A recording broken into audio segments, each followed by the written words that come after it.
2020년 6월 19일 금요일 큐티 생명의 삶 오늘의 본문 신명기 32장 37절부터 52절까지 말씀입니다. 또한 그가 말씀하시기를 그들의 신들이 어디 있으며 그들이 피하던 반석이 어디 있느냐. 그들의 재물의 기름을 먹고 그들의 전제의 재물인 포도주를 마시던 자들이 일어나 너희를 돕게 하고 너희를 위해 피난처가 되게 하라. 이제는 나 곧 내가 그인 줄 알라.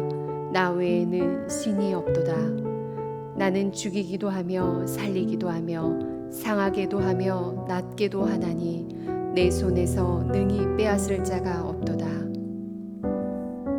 이는 내가 하늘을 향하여 내 손을 들고 말하기를 내가 영원히 살리라 하였노라. 내가 내 번쩍이는 칼을 갈며 내 손이 정의를 붙들고 내 대적들에게 복수하며 나를 미워하는 자들에게 보응할 것이라. 내 화살이 피에 취하게 하고 내 칼이 그 고기를 삼키게 하리니 곧 피살자와 포로된 자의 피요 대적의 우두머리의 머리로다. 너희 민족들아 주의 백성과 즐거워하라. 주께서 그 종들의 피를 갚으사 그 대적들에게 복수하시고 자기 땅과 자기 백성을 위하여 속죄하시리로다. 모세와 눈의 아들 호세아가 와서 이 노래의 모든 말씀을 백성에게 말하여 들리니라. 모세가 이 모든 말씀을 온 이스라엘에게 말하기를 마치고 그들에게 이르되 내가 오늘 너희에게 증언한 모든 말을 너희의 마음에 두고 너희의 자녀에게 명령하여 이 율법의 모든 말씀을 지켜 행하게 하라. 이는 너희에게 헛된 일이 아니라 너희의 생명이니 이 일로 말미암아 너희가 요단을 건너가 차지할 그 땅에서 너희의 날이 장구하리라. 바로 그날에 여호와께서 모세에게 말씀하여 이르시되 너는 여리고 맞은편 모압 땅에 있는 아바림 산에 올라가 느보산에 이르러 내가 이스라엘 자손에게 기업으로 주는 가나안 땅을 바라보라. 내 형 아론이 호르산에서 죽어 그의 조상에게로 돌아간 것 같이 너도 올라가는 이 산에서 죽어 내 조상에게로 돌아가리니 이는 너희가 신 광야 가데스의 무리바 물가에서 이스라엘 자손 중 내게 범죄하여 내 거룩함을 이스라엘 자손 중에서 나타내지 아니한 까닭이라. 내가 비록 내가 이스라엘 자손에게 주는 땅을 맞은편에서 바라보기는 하려니와 그리로 들어가지는 못하리라 하시니라. 아멘.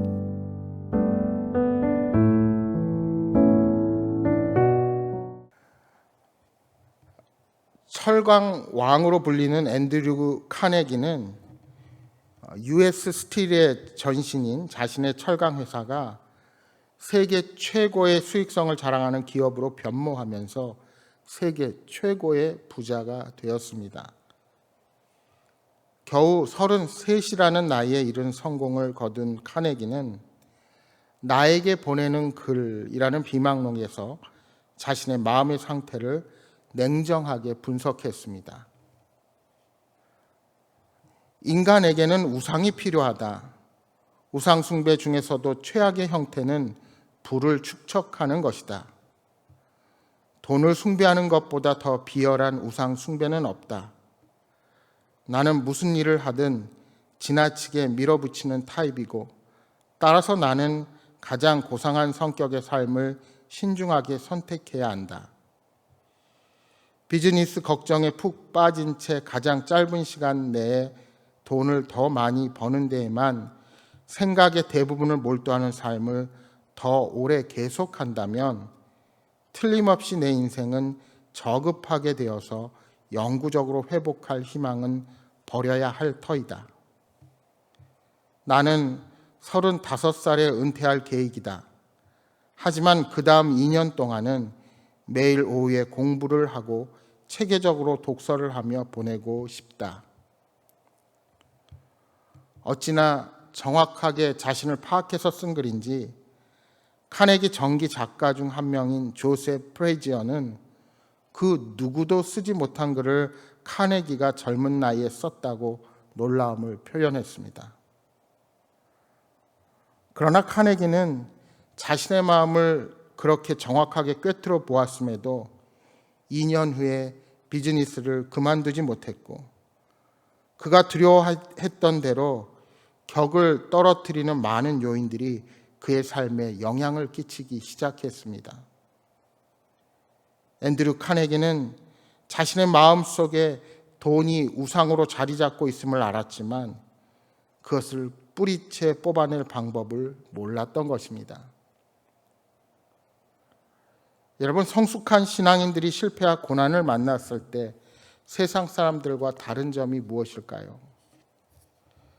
돈에 얽매이고 다른 사람의 시선에 얽매여 하나님이 아닌 다른 것들의 시선을 두고 살았다면 실패와 좌절 앞에서 자존감도 잃고 삶의 의미도 잊어버리게 될지 모릅니다.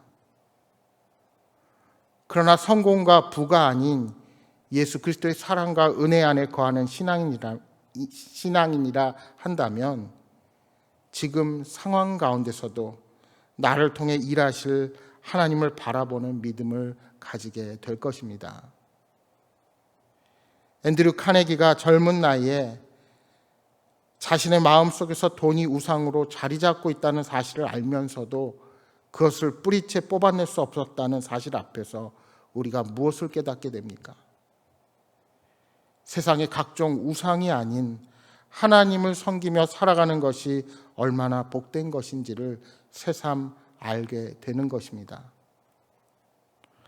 오늘 본문 37절의 반석은 하나님의 변함없으심을 나타내는 은유적인 표현이 아니라 그들이 우상으로 섬기던 그냥 돌덩어리를 의미하는 말입니다.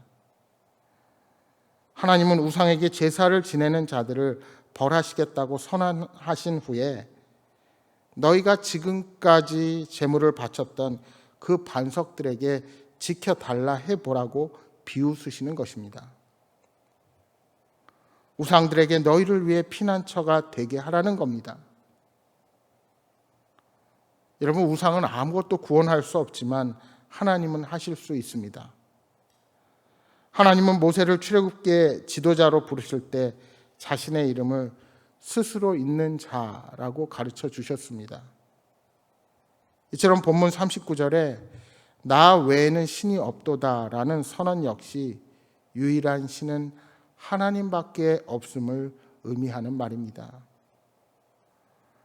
하나님은 만물의 창조주로서 어떤 존재에도 의존하지 않으시고 스스로 존재하시는 분이십니다. 반면 모든 우상들은 하나님이 창조하신 피조물의 형상을 따라 사람들이 만든 것입니다. 모든 피조물은 시작과 끝이 있다는 점에서 영원히 사시는 하나님과 대조됩니다. 하나님이 세상의 모든 것을 창조하고 다스리시는 분이십니다. 그분은 모든 것을 살리시기도 하시고 죽이기도 하시며 상하게도 낫게도 하시는 주권자이십니다. 이사야서 65장 16절에 이렇게 말씀합니다. 이러므로 땅에서 자기를 위하여 복을 구하는 자는 진리의 하나님을 향하여 복을 구할 것이요 땅에서 맹세하는 자는 진리의 하나님으로 맹세하리니 이는 이전 환난이 잊혀졌고 내 눈앞에 숨겨졌음이니라. 하나님께서 이스라엘 자손에게 자손 대대로 부를 노래를 가르치시면서 이 말씀을 하신 것은 그들이 진정으로 의지하고 섬기며 복을 구해야 할 대상이 누구인가 교훈하시기 위해서였습니다. 하나님께서는 이방들의 악행까지 사용하셔서 이스라엘을 벌하고 계시지만 그렇다고 그 모든 악행을 인정해 주시지는 않는 분이십니다. 43절에 이렇게 말씀합니다. 너희 민족들아 주의 백성과 즐거워하라. 주께서 그 종들의 피를 갚으사 그 대적들에게 복수하시고 자기 땅과 자기 백성을 위하여 속죄하시리로다. 결국 하나님께서 이스라엘을 치시는 이유도 또 이스라엘을 치도록 허락하시는 이방에 복수하시는 이유도 그들이 하나님께로 돌아오기를 원하시기 때문입니다. 이처럼 주님의 심판은 사랑으로 귀결되기에 심판과 사랑은 결코 다른 것이 아니라는 사실을 보게 됩니다. 이렇게 이스라엘을 향한 경고의 노래가 끝난 후 신명기에서 반복되는 가르침이 다시 오늘 본문에 제시되고 있습니다. 하나님의 말씀, 즉 율법을 마음에 두고 자녀에게 명령하여 지켜 행하게 하라는 것입니다. 모세는 율법이야말로 이스라엘 백성들의 생명이며 율법을 지켜야 가나안 땅에서 오래 머물 수 있다고 가르치고 있습니다. 이 말씀은 우리가 신명기를 묵상하는 동안 너무나 많이 반복되어 강조하는 말씀이기도 하지만 그만큼 모세는 이스라엘 백성이 하나님의 말씀을 가까이 하는 것만이 살 길임을 정확히 알고 그들에게 다시 한번 강조하는 것입니다. 여러분, 이스라엘은 부국 강병으로 평화를 얻는 나라가 아니라 순종으로 평화를 얻는 하나님의 백성이라는 사실을 기억해야 합니다. 이스라엘이 가나안의 풍요를 경험하면서 그 땅의 우상들을 섬겼던 것처럼 현대의 많은 그리스도인들도 하나님의 가치관이 아닌 세상의 기준과 잣대로 살아가고 있습니다. 그러나 하나님의 징계와 훈련의 채찍이 있기 전에 빨리 죄로 오염된 가치관을 비워내고 주님 앞으로 돌아와야 합니다. 잠깐 세상이 주는 거짓 평화에 속아서 주님께서 주시는 영원한 복의 약속을 떠나서는 안 될 것입니다. 하나님께서는 이제 모세에게 느보산으로 올라가 가나안 땅을 바라보라 말씀하십니다. 모세는 가나안 땅에 들어가지 못하고 형 아론처럼 이곳에서 생을 마감하게 될 것입니다. 그는 무리바 물가에서 하나님의 거룩하심을 이스라엘에 나타내지 않은 이유로 가나안 땅에 들어가지 못합니다. 40년 동안 이스라엘 백성들을 이끌었던 사명을 다 마치고 하나님의 뜻대로 세상을 떠나야만 했습니다. 모세는 하나님의 섭리와 계획에 따라 아쉬움을 뒤로하고 가나안 땅을 멀리 눈으로만 바라보는 것으로 만족해야 했습니다. 여러분, 사실 모세의 입장에서 생각해 보면 얼마나 안타까운 현실입니까? 이와 같이 사람의 삶과 죽음은 하나님의 주권에 속한 것입니다. 신명기 34장 7절 말씀에 모세가 죽을 때 120세였으나 눈이 흐리지 아니하였고 기력이 쇠하지 아니하였다 말씀합니다. 이 말씀은 그의 죽음이 하나님의 말씀대로 이루어졌다는 사실을 우리에게 증명하고 있습니다. 사랑하는 여러분, 성도는 하나님이 모든 것의 주인 되심을 인정하는 겸손한 신앙의 자세로 살아가야 합니다. 살고 죽는 것뿐만 아니라 일상에서 이루어지는 모든 일이 하나님의 섭리와 허락 가운데 이루어지고 있다는 사실을 인식해야 합니다. 예수님께서도 세상의 만물이 우연히 이루어지는 것이 하나도 없고 오직 하나님의 섭리와 역사 가운데 이루어진다는 사실을 우리에게 교훈하셨습니다. 그러므로 성도는 모든 일을 계획하고 실행하기에 앞서 먼저 하나님의 뜻을 구할 수 있어야 합니다. 여호수아서 1장 8절에 말씀합니다. 이 율법책을 내 입에서 떠나지 말게 하며 주야로 그것을 묵상하여 그 안에서 기록된 대로 다 지켜 행하라. 그리하면 내 길이 평탄하게 될 것이며 내가 형통하리라. 우리가 진정 형통할 수 있는 길이 무엇입니까? 하나님의 주권을 인정하고 겸손히 말씀 앞에 귀를 기울이며 그 말씀에 순종하며 살아가는 것뿐입니다. 그것이 하나님이 주시는 은혜와 평강을 얻는 길입니다. 사랑하는 여러분, 오늘 하루도 하나님의 말씀을 굳게 붙잡고 기쁨 가운데 거하시는 복된 삶이 되시기를 주님의 이름으로 축복합니다. 우리 함께 통성으로 기도하시겠습니다. 주님, 아무리 간절히 원해도 하나님께서 허락하시지 않으면 이룰 수 없다는 사실을 오늘 모세를 통해서 보게 됩니다.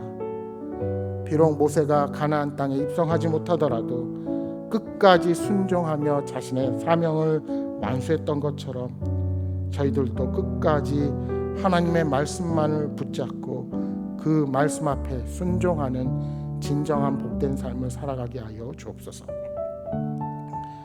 대전으로 번지고 있는 지역사회 감염으로 인해서 두려움 앞에 벌벌 떠는 자가 아니라 오히려 저희를 사랑하시고 기도의 자리로 나오고 하나님을 바라보라는 뜻으로 알고 더욱 영적으로 깨어서 기도하며 이 땅의 아픔이 나의 죄악이요 나의 잘못임을 회개하며 나아가는 믿음의 백성으로 서게 하여 주옵소서 하고 기도하시기 바랍니다. 또한 여러분 가져오신 간절한 기도의 제목 놓고 기도하시다가 돌아가시기 바랍니다. 함께 기도하겠습니다.